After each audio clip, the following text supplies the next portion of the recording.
Idite sada kroz sav svet, nosite svetlost gde je mrak. Svaka duša čeka glas da čuje istinu i spas.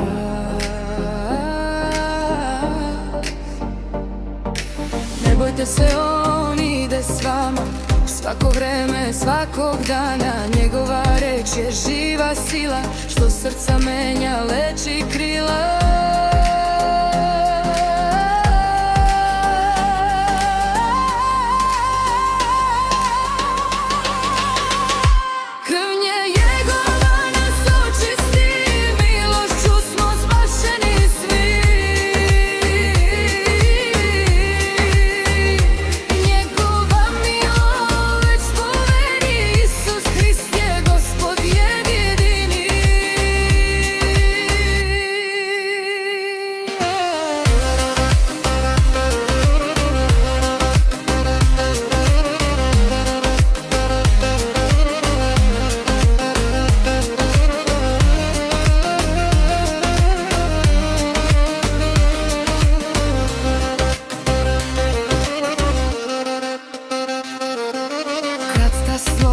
Kad te gaze, sjeti se ko te pozva tada. Nije te on slučajno izabrao, već da bi svetlost pokazao.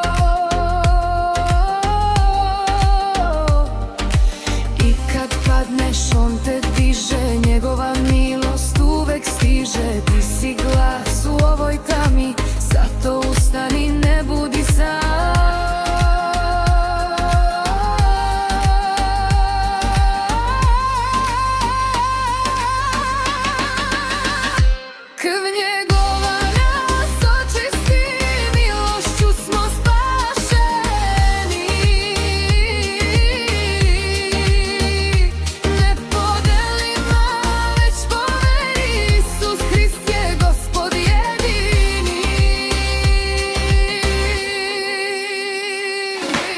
Doći će dan kad svako koleno klekne i svaki jezik prizna njegovo ime.